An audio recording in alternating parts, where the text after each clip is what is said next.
நாடு முழுவதும் இன்று நடைபெறுவதாக இருந்த முதுநிலை நீட் தேர்வு திடீரென ஒத்திவைக்கப்பட்டுள்ளது. எம்டி மற்றும் MS உள்ளிட்ட முதுநிலை மருத்துவ படிப்புகளுக்கான நீட் தேர்வு 292 நகரங்களில் இன்று நடைபெறும் என்று அறிவிக்கப்பட்டிருந்தது. இதற்காக விண்ணப்பித்திருந்த 2,20,000க்கும் மேற்பட்ட மாணவர்கள் தேர்வுக்கு தயார் நிலையில் இருந்தனர். இந்த நிலையில் தேர்வு ஒத்திவைக்கப்படுவதாக அறிவிக்கப்பட்டுள்ளது மாணவர்களிடையே அதிர்ச்சியை ஏற்படுத்தியுள்ளது. சில போட்டித் தேர்வுகளில் முறைகேடு நடந்ததாக எழுந்த குற்றச்சாட்டுகளை கருத்தில் கொண்டு இந்த முடிவு எடுக்கப்பட்டுள்ளதாக விளக்கமளித்துள்ள மத்திய சுகாதாரத்துறை புதிய தேர்வு தேதி விரைவில் அறிவிக்கப்படும் என்று குறிப்பிட்டுள்ளது. இதனை கடுமையாக விமர்சித்துள்ள காங்கிரஸ் முன்னாள் தலைவர் ராகுல் காந்தி, பாஜக ஆட்சியில் கல்வி கட்டமைப்பு பாழாகியுள்ளதாகவும் அதற்கு இது ஓர் உதாரணம் என்றும் குறிப்பிட்டுள்ளார். நீட் தேர்வு குற்றச்சாட்டுகளின் எதிரொலியாக தேசிய தேர்வு முகமையின் தலைமை இயக்குநர் பொறுப்பிலிருந்து சுபோத்குமார் சிங் அதிரடியாக நீக்கப்பட்டுள்ளார். கடந்த மே 5ஆம் தேதி நடந்த இளநிலை நீட் தேர்வில் வினாத்தாள் கசிவு, கருணை மதிப்பெண் உள்ளிட்டவை தொடர்பாக பல்வேறு புகார்களும் சர்ச்சைகளும் எழுந்தன. இந்த நிலையில் தேசிய தேர்வு முகமையின் தலைமை இயக்குநர் பொறுப்பிலிருந்து அதிரடியாக நீக்கப்பட்டுள்ள சுபோத்குமார் சிங் காத்திருப்போர் பட்டியலுக்கு மாற்றப்பட்டுள்ளார். இந்திய வர்த்தக மேம்பாட்டு அமைப்பின் தலைவராக உள்ள பிரதீப் சிங் கரோலாவுக்கு தேசிய தேர்வு முகமையின் தலைமை இயக்குநர் பதவி கூடுதல் பொறுப்பு ஒப்படைக்கப்பட்டுள்ளது. இதனிடையே தேசிய தேர்வு முகமையின் செயல்பாடுகள் மற்றும் உட்கட்டமைப்புகளை மாற்றியமைப்பதற்காக இஸ்ரோ முன்னாள் தலைவர் ராதாகிருஷ்ணன் தலைமையில் 7 பேர் கொண்ட உயர்மட்ட குழுவை மத்திய கல்வி அமைச்சகம் அமைத்துள்ளது. டெல்லி எய்ம்ஸின் முன்னாள் இயக்குநர் ரந்தீப் குலேரியா, சென்னை IIT பேராசிரியர் ராமமூர்த்தி உள்ளிட்டோர் இந்த குழுவில் இடம்பெற்றுள்ளனர். நீட், நெட் உள்ளிட்ட தேசிய தேர்வு முகமை நடத்தும் அனைத்து நுழைவுத் தேர்வுகளுக்குமான பாதுகாப்பு மற்றும் கட்டுப்பாடுகள் குறித்து ஆராய்ந்து 2 மாதங்களில் இந்த குழு அறிக்கை அளிக்கும் என்று தெரிவிக்கப்பட்டுள்ளது. இளநிலை நீட் தேர்வில் கருணை மதிப்பெண்கள் ரத்து செய்யப்பட்ட மாணவர்கள் இன்று மறுதேர்வு நடைபெறவுள்ள நிலையில் நீட் குளறுபடிகள் குறித்து CBI விசாரிக்க மத்திய கல்வி அமைச்சகம் உத்தரவிட்டுள்ளது. நாடு முழுவதும் கடந்த மே மாதம் 5ஆம் தேதி நடந்த இளநிலை மருத்துவ மாணவர் சேர்க்கைக்கான நீட் தேர்வை சுமார் 23 லட்சத்திற்கும் மேற்பட்டோர் எழுதினர். இதில் குஜராத், மேகாலயா உள்ளிட்ட மாநிலங்களில் தேர்வு எழுதிய 1563 மாணவர்களுக்கு நேர இழப்பை கருத்தில் கொண்டு கருணை மதிப்பெண் வழங்கப்பட்டது. இதற்கு எதிராக தொடரப்பட்ட வழக்கில் தீர்ப்பளித்த உச்சநீதிமன்றம் கருணை மதிப்பெண்ணை ரத்து செய்து உத்தரவிட்டது. இதையடுத்து அவர்களுக்கு மறுதேர்வு நடத்தப்படும் என்று தேசிய தேர்வு முகமை அறிவித்தது. விருப்பமுள்ள மாணவர்கள் மறுதேர்வை எழுதலாம் என்றும், தேர்வு எழுதாதவர்களுக்கு கருணை மதிப்பெண்கள் கழிக்கப்பட்டு அவர்கள் பெற்ற மதிப்பெண்கள் மட்டுமே கணக்கில் கொள்ளப்படும் என்றும் தெரிவித்திருந்தது. இதனால் 1563 மாணவர்களுக்கு 7 மையங்களில் இன்று மறுதேர்வு நடைபெறவுள்ளது. இதனிடையே இளநிலை நீட் தேர்வு குளறுபடிகள் தொடர்பாக பீகார், குஜராத் உள்ளிட்ட மாநிலங்களில் விசாரணை நடைபெற்று வரும் நிலையில் விரிவான விசாரணை நடத்த இந்த விவகாரத்தை CBI வசம் மத்திய கல்வித்துறை அமைச்சகம் ஒப்படைத்துள்ளது. அனைத்து வகையான பால் கேன்களுக்கும் ஒரே மாதிரியாக 12% GST வரி விதிக்கப்படும் என மத்திய நிதியமைச்சர் நிர்மலா சீதாராமன் அறிவித்துள்ளார். நடைமேடை டிக்கெட்டுகள் உள்ளிட்ட ரயில்வே வழங்கும் சேவைகளுக்கு GSTயிலிருந்து விலக்களிக்கப்படும் என அறிவிக்கப்பட்டுள்ளது. GST கவுன்சிலின் 53வது கூட்டம் டெல்லியில் மத்திய நிதியமைச்சர் நிர்மலா சீதாராமன் தலைமையில் நடைபெற்றது. இதில் உருக்கு, இரும்பு, அலுமினியம் என அனைத்து வகையான பால் கேன்களுக்கும் அதன் பயன்பாட்டின் அடிப்படையில் இல்லாமல் ஒரே மாதிரியாக 12% GST விதிப்பது என முடிவு செய்யப்பட்டது. அட்டை பெட்டிகள் மீதான GST 18%லிருந்து 12%ஆக குறைக்கப்படுகிறது. அனைத்து வகையான சூரிய மின் குக்கர்கள் மற்றும் தீயணைப்பு நீர் தெளிப்பான்கள் உள்ளிட்ட அனைத்து வகையான தெளிப்பான்களுக்கும் 12% GST விதிக்க முடிவு செய்யப்பட்டது. பயணிகளுக்கு ரயில்வே துறை வழங்கும் நடைமேடை டிக்கெட்டுகள், ஓய்வறைகள், பொருட்கள் வைக்கும் சேவைகள், பேட்டரியால் இயங்கும் கார் சேவைகள், ரயில்வேக்களுக்கு இடையிலான பரிவர்த்தனை ஆகிய சேவைகளுக்கு GSTயிலிருந்து விலக்களிக்க முடிவு செய்யப்பட்டுள்ளது. மாணவர்களுக்கு கல்வி நிறுவனங்களுக்கு வெளியே செயல்படும் விடுதிகளில் மாதம் 20,000 ரூபாய் வரையிலான கட்டணத்துக்கு GSTயிலிருந்து விலக்களிக்க முடிவு செய்யப்பட்டுள்ளது. 20 லட்சம் ரூபாய் வரையான விவகாரங்களுக்கு GST மேல்முறையீடு தீர்ப்பாயத்தில் மேல்முறையீடு செய்யலாம் என்று அறிவிக்கப்பட்டுள்ளது. 1 கோடி ரூபாய் வரையிலான வழக்குகளை உயர்நீதிமன்றத்திலும் 2 கோடி ரூபாய் வரையிலான வழக்குகளை உச்சநீதிமன்றத்திலும் தாக்கல் செய்யலாம் என தெரிவிக்கப்பட்டுள்ளது. சென்னை மெட்ரோ ரயிலின் 2ஆம் கட்ட திட்டத்திற்கு விரைந்து ஒப்புதல் அளித்து பட்ஜெட்டில் நிதி ஒதுக்க வேண்டும் என மத்திய அரசுக்கு தமிழ்நாடு நிதியமைச்சர் தங்கம் தென்னரசு கோரிக்கை விடுத்துள்ளார். நடப்பு நிதியாண்டுக்கான மத்திய அரசின் முழுமையான பட்ஜெட்டை மத்திய நிதியமைச்சர் நிர்மலா சீதாராமன் விரைவில் தாக்கல் செய்யவுள்ளார். இதையொட்டி மாநில நிதியமைச்சர்களுடன் பட்ஜெட்டுக்கு முந்தைய ஆலோசனையை நிர்மலா சீதாராமன் மேற்கொண்டார். இதில் பங்கேற்ற தமிழ்நாடு நிதியமைச்சர் தங்கம் தென்னரசு சென்னை மெட்ரோ ரயிலின் 2வது கட்ட பொருளாதார விவகாரங்களுக்கான மத்திய அமைச்சரவை குழு இதுவரை ஒப்புதல் அளிக்காததால் மாநில அரசே செலவை மேற்கொண்டு வருவதாக தெரிவித்துள்ளார். எனவே இந்த திட்டத்திற்கு விரைந்து விரைந்து ஒப்புதல் அளிப்பதுடன் மத்திய அரசின் பட்ஜெட்டில் அதற்கான நிதி ஒதுக்கீட்டை உறுதி செய்ய வேண்டும் என்றும் வலியுறுத்தியுள்ளார். தமிழ்நாட்டில் அடுத்தடுத்து ஏற்பட்ட 2 பெரும் இயற்கை பேரிடர்களுக்கு 37,906 கோடி ரூபாயை மாநில அரசு கோரிய நிலையில் வெறும் 276 கோடி ரூபாயை மத்திய அரசு விடுவித்துள்ளதாக அவர் குறிப்பிட்டுள்ளார். பாதிக்கப்பட்ட பகுதிகளில் சீரமைப்பு பணிகளை மேற்கொள்ள தமிழ்நாட்டிற்கு 3,000 கோடி ரூபாயை பட்ஜெட்டில் ஒதுக்க வேண்டும் என தங்கம் தென்னரசு கோரிக்கை விடுத்துள்ளார். மத்திய அரசின் நிதி உதவியுடன் செயல்படுத்தப்படும் திட்டங்களுக்கான நிதியை குறைந்தபட்சம் 50% மத்திய அரசு வழங்க வேண்டும் என்றும் தமிழ்நாடு சார்பில் கோரிக்கை விடுக்கப்பட்டுள்ளது. கள்ளச்சாராயம் விற்பவர்கள் மீது எந்த இரக்கமும் காண்பிக்காமல் கடும் நடவடிக்கைகளை எடுக்க மாவட்ட ஆட்சியர்கள் கூட்டத்தில் முதலமைச்சர் மு க ஸ்டாலின் உத்தரவிட்டிருப்பதாக தகவல் வெளியாகியுள்ளது. அனைத்து மாவட்ட ஆட்சியர்களுடன் காணொலி காட்சி வழியாக ஆலோசனை மேற்கொண்ட முதலமைச்சர் கள்ளச்சாராயத்திற்கு எதிராக கடும் நடவடிக்கைகள் எடுக்கப்பட்டு வந்தாலும் அதை தீவிரப்படுத்தவும் கள்ளச்சாராயம் விற்பவர்கள் மீது அதிக வழக்குகளை பதிவு செய்யவும் உத்தரவிட்டிருப்பதாக கூறப்படுகிறது. அனைத்து துறைகளையும் ஒருங்கிணைத்து கள்ளச்சாராயத்தை தடுக்க தேவையான நடவடிக்கைகளை மேற்கொள்ள வேண்டும் என்றும் இதற்கான சோதனைகளை அதிகப்படுத்த வேண்டும் என்றும் மாவட்ட ஆட்சியர்களுக்கு அவர் அறிவுறுத்தியதாக தகவல்கள் தெரிவிக்கின்றன. கள்ளச்சாராயம் தொடர்பாக வரக்கூடிய தகவல்களை மாவட்ட ஆட்சியர்கள் புறம் தள்ளக்கூடாது என்றும் அனைத்து புகார்களையும் உன்னிப்பாக கவனித்து நடவடிக்கை மேற்கொள்ள வேண்டும் என்று அறிவுறுத்துவதாகவும் கூறப்படுகிறது. சில கள்ளச்சாராய வியாபாரிகள் பொதுமக்களை முன்னிறுத்தி தப்பிக்க பார்ப்பார்கள் என்று கூறிய முதலமைச்சர் மு க ஸ்டாலின் அந்த சமயத்தில் பாவம் என்று இரக்கம் காட்டக்கூடாது என்று உத்தரவிட்டிருப்பதாகவும் தகவல் வெளியாகியுள்ளது. கள்ளச்சாராயம் விற்பவர்களில் உண்மையான முக்கிய குற்றவாளிகளை கட்டாயம் பிடிக்க வேண்டும் என்று உத்தரவிட்டிருப்பதாகவும் அரசு வட்டார தகவல்கள் தெரிவிக்கின்றன.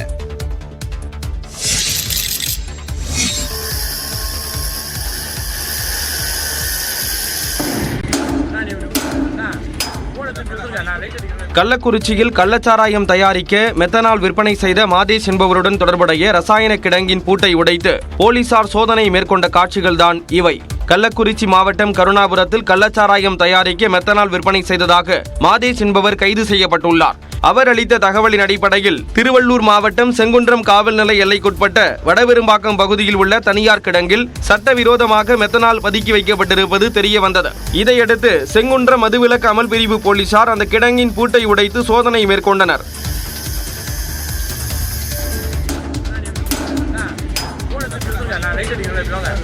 அப்போது ரசாயன கிடங்கில் உரிய அனுமதியின்றி மெத்தனால் பதுக்கி வைத்திருந்த 4 பேரை கைது செய்தனர். அவர்களிடம் நடத்திய விசாரணையில் கொருக்குப்பேட்டை பகுதியைச் சேர்ந்த கௌதம், மாதவரம் பகுதியைச் சேர்ந்த பாஞ்சிலால், திருவண்ணாமலை மாவட்டத்தைச் சேர்ந்த ராம்குமார் மற்றும் பரமசிவம் என்பது தெரிய வந்தது. இவர்கள் வேறு யாருடனும் தொடர்பில் உள்ளார்களா, மெத்தனால் விற்பனை செய்துள்ளார்களா என்ற பல்வேறு கோணங்களில் போலீசார் விசாரணை மேற்கொண்டு வருகிறார்கள்.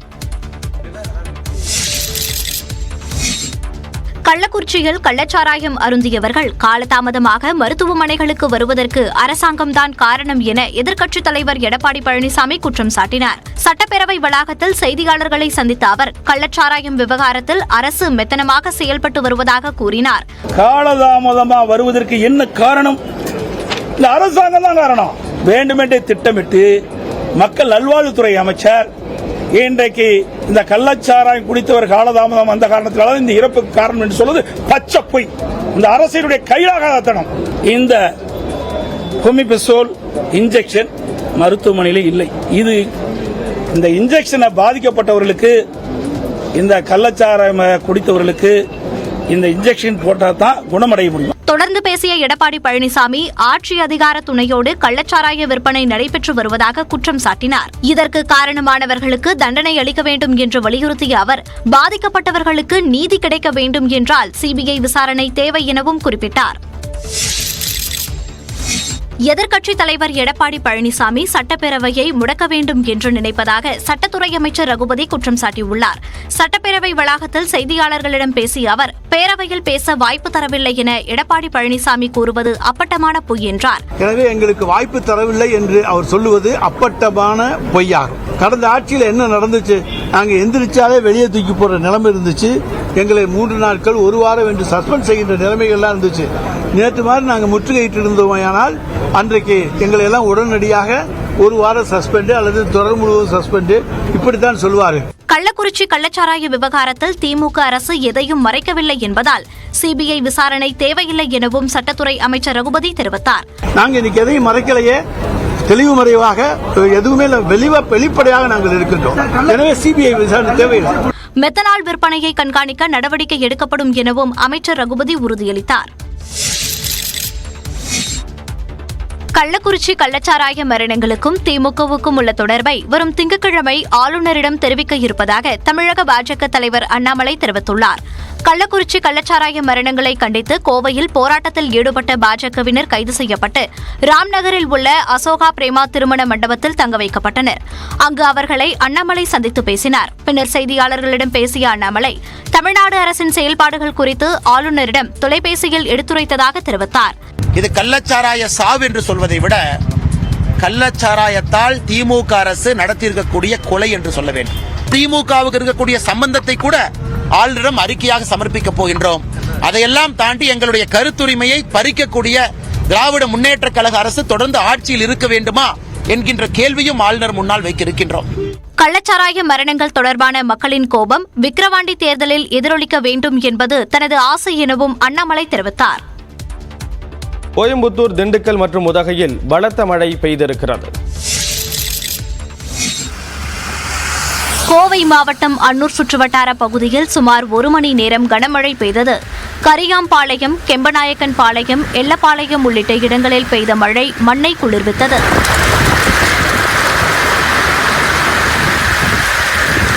திண்டுக்கல் மற்றும் சுற்றுவட்டார பகுதிகளில் இடியுடன் கூடிய பலத்த மழை பெய்ததால் விவசாயிகளும் பொதுமக்களும் மகிழ்ச்சியடைந்தனர். சாணர்பட்டி, கோபால்பட்டி, விராலிப்பட்டி, கோசவப்பட்டி உள்ளிட்ட இடங்களில் காற்றுடன் கூடிய பலத்த மழை பெய்தது. இதனால் சாலைகளில் தண்ணீர் பெருக்கெடுத்து ஓடியது.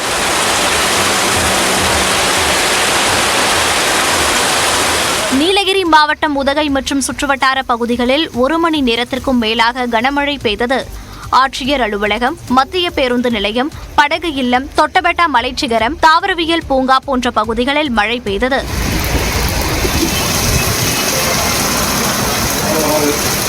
செங்கல்பட்டு மாவட்டத்தின் பல்வேறு பகுதிகளில் 1 மணி நேரத்திற்கும் மேலாக இடியுடன் கூடிய கனமழை கொட்டி தீர்த்தது. புலிப்பாக்கம், சிங்கப்பெருமாள் கோவில், மறைமலை நகர், காட்டாங்குளத்தூர் உள்ளிட்ட பகுதிகளில் மழை பெய்தது.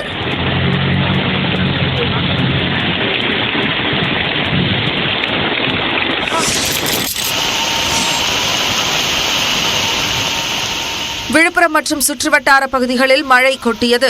விழுப்புரம் மாவட்டத்தில் 2 தினங்களாகவே வெயில் அதிகமாக இருந்த நிலையில் நேற்று மாலை நேரத்தில் விழுப்புரம் நகரம் மற்றும் விக்கிரவாண்டி, செஞ்சி, திண்டிவனம், மரக்காணம் உள்ளிட்ட பல்வேறு பகுதிகளில் மழை வெளுத்து வாங்கியது.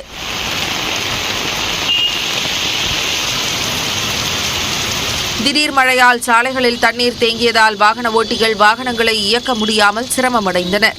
அதேபோல புதுக்கோட்டை மாவட்டம் ஆலங்குடி மற்றும் சுற்றுவட்டார பகுதிகளிலும் மழை பெய்தது. கடந்த 2 நாட்களாக கடுமையான வெயில் சுட்டெரித்து வந்த நிலையில் திடீர் மழையால் மக்கள் மகிழ்ச்சியடைந்தனர். ஆலங்குடி, வானக்கன்காடு உள்ளிட்ட இடங்களில் இரவிலும் மழை நீடித்தது.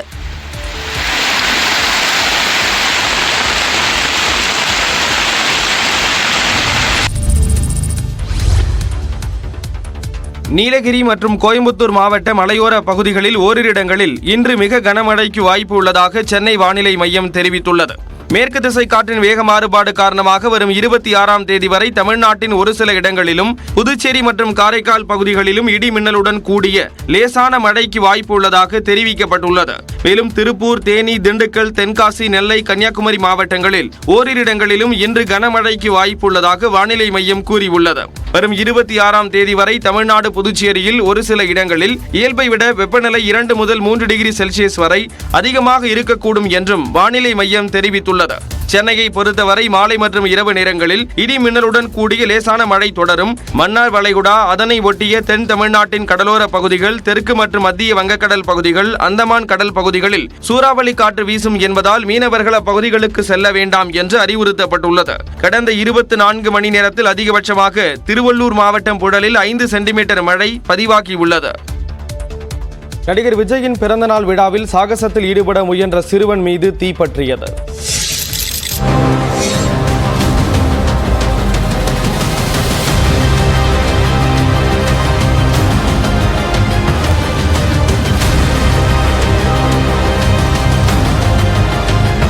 கொண்டாட்டங்கள் கூடாது என்ற விஜயின் உத்தரவை மீறி அவருடைய தொண்டர்கள் நடத்திய நிகழ்ச்சியில் நடந்த விபரீதத்தின் காட்சிகளே இவை.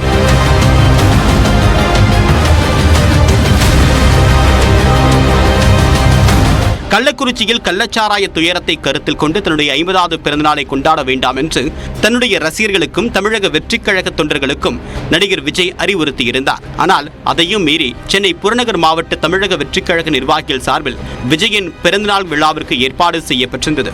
அதில் கையில் தீ வைத்து ஓடு உடைக்கக்கூடிய சாகச முயற்சியில் சிறுவன் ஒருவர் ஈடுபட்டார். அதற்காக ஊற்றிய பெட்ரோல் சிறுவனின் கை முழுவதுமாக பரவி கொழுந்துவிட்டு எரிய தொடங்கியது.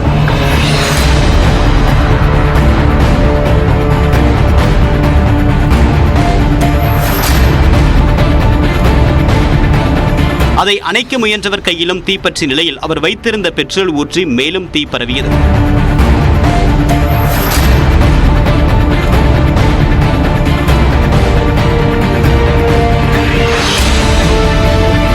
பிறகு நிகழ்ச்சியில் இருந்தவர்கள் துணியை கொண்டு தீயை அணைத்தனர். தீக்காயமடைந்தவர்கள் மருத்துவமனையில் அனுமதிக்கப்பட்டனர். மேடையில பேசுற மாதிரி தயவு செய்து அது பேசினா நாகரிகம் இல்ல. சபைக்கு சில நாகரிகம் இருக்கு. சட்டப்பேரவையில் மானிய கோரிக்கை விவாதத்தின் போது பால்வளத்துறை அமைச்சர் மனோ தங்கராஜை சபாநாயகர் அப்பாவு கடிந்து கொண்ட காட்சிகள் தான் இவை. மானிய கோரிக்கை விவாதத்தை கடந்து அமைச்சர் மனோ தங்கராஜ் பேசிய போது சப்ஜெக்டுக்கு வாங்க என சபாநாயகர் அப்பாவு கரார் காட்டினார். உலக அளவில் தலைவரே, நம்ம ஒரு அரசியல் கட்சி கொஞ்சம் அரசியல் பேசிதான் ஆகணும். இல்ல, இது ஒரு நெருக்கடியான தேர்தல் முடிஞ்சு நம்ம நிற்கும். நான் நீங்க தந்திருக்கக்கூடிய நேரத்தில் முடிச்சிருவேன்.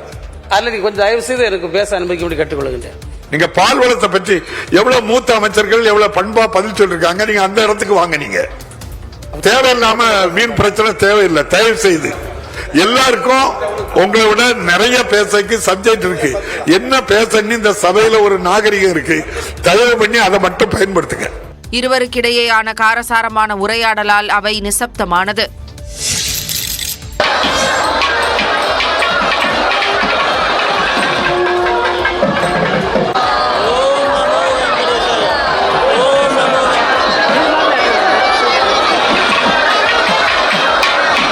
திருப்பதி ஏழுமலையான் கோயிலில் கோவிந்த முழக்கத்துடன் நடைபெற்ற கருட சேவையின் கண்கொள்ளா காட்சிதான் இது.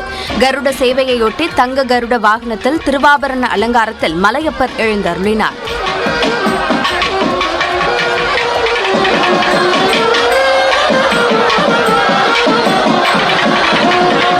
மாட வீதிகளில் மலையப்பர் உலா வந்தபோது சிறுவர் சிறுமியர் பெரியவர்கள் என பலரும் ராமர் கிருஷ்ணர் வேடம் அணிந்து நடனமாடியபடி சென்றது அனைவரையும் கவர்ந்தது.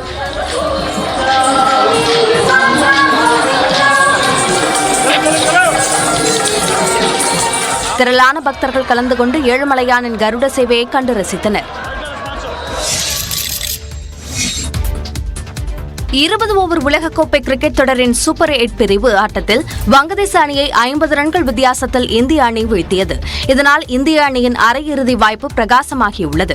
ஆன்டிகுவா பார்படாஸில் நடந்த இந்த போட்டியில் டாஸ் வென்ற வங்கதேசம் இந்தியாவை பேட்டிங் செய்ய அழைத்தது.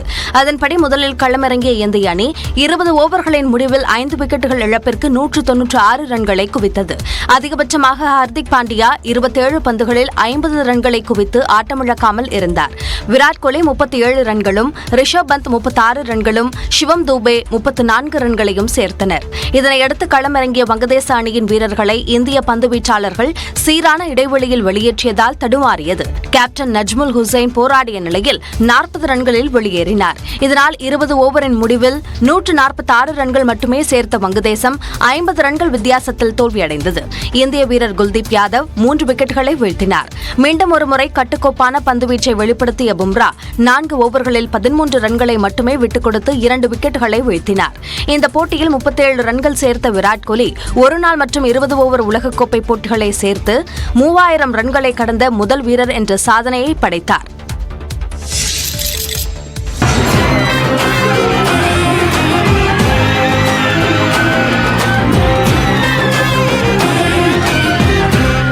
சிவகார்த்திகேயனுக்கு இப்படி உற்சாக வரவேற்பு அளிக்கப்படுவது திரைப்பட நிகழ்ச்சியில் இல்லை, திருத்துறைப்பூண்டி அருகே நடந்த நெல் திருவிழாவில்தான்.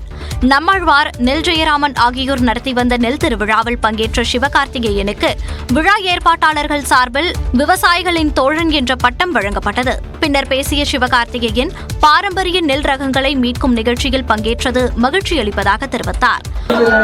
இது ஒரு மிகப்பெரிய புரட்சி. ஏன்னா அழிந்து போன பாரம்பரிய நெல் வகைகளை ஒரு தனி ஆளா மீட்டெடுத்து இவ்வளவு பெரிய புரட்சியை பண்ணிருக்காங்க. அவங்களுக்கு மரியாதை சேர விதமாக தான் நான் திருத்துறைப்பூண்டியில் வந்து இதில் கலந்திருக்கேன். முன்னதாக இந்த நிகழ்ச்சியில் பங்கேற்க வந்தவர்களுக்கு தாரை தப்பட்டை முழங்க உற்சாக வரவேற்பு அளிக்கப்பட்டது. தேர்ந்தெடுக்கப்பட்ட சிலருக்கு நாட்டு ரக பசுமாடும் அளிக்கப்பட்டது. வருகின்ற உழவர்கள் அனைவருக்கும் 2 கிலோ பாரம்பரிய விதை நெல் இந்த ஆண்டு வழங்குவதற்கான ஏற்பாடு நடைபெற்றிருக்கிறது. இதை வாங்கிச் செல்லும் உழவர்கள் அடுத்த ஆண்டு அதை 4 கிலோவாக கொடுத்து மறு உற்பத்தி செய்து இந்த விதை பரவலாக்கத்தை தொடர்ந்து செய்து வருகின்றனர். அரிதான சில வகை நெல் ரகங்களை பள்ளி கல்லூரி மாணவர்களும் வியப்புடன் பார்வையிட்டனர். நீட் தேர்வு வினாத்தாள் கசிவு விவகாரத்தில் ஜார்க்கண்ட் மாநிலத்தைச் சேர்ந்த மேலும் 7 பேரை பீகார் காவல்துறையினர் கைது செய்துள்ளனர். பீகாரில் நீட் இளநிலை தேர்வுக்கான வினாத்தாள் முன்கூட்டியே வெளியான புகார் நாடு முழுவதும் பெரும் சர்ச்சையை ஏற்படுத்தியுள்ளது. இது தொடர்பாக பீகார் பொருளாதார குற்றப்பிரிவு போலீசார் தீவிர விசாரணை நடத்தி வருகின்றனர். நீட் தேர்வு வினாத்தாள் கசிந்த விவகாரத்தில் ஏற்கனவே 12 பேர் கைது செய்யப்பட்டுள்ளனர். இந்நிலையில் ஜார்க்கண்ட் மாநிலம் தியோகர் பகுதியைச் சேர்ந்த பிரம்ஜித் சிங், பல்தேவ் குமார், பிரசாந்த், ராஜீவ், பிங்கு உள்ளிட்ட 7 பேரை கைது செய்துள்ளனர். அவர்களை பாட்னா அழைத்துச் சென்று போலீசார் விசாரித்து வருகின்றனர். கைது செய்யப்பட்டவர்களிடம் நடத்தப்பட்ட விசாரணையில் நீட் தேர்வு வினாத்தாள்களை முன்கூட்டியே விற்பனை செய்ததில் சஞ்சய் முக்கியா என்பவர் மூளையாக செயல்பட்டது தெரிய வந்துள்ளது. நீட் தேர்வு வினாத்தாள் கசிந்த விவகாரத்தில் இதுவரை 19 பேரை பீகார் காவல்துறையினர் கைது செய்துள்ளது குறிப்பிடத்தக்கது.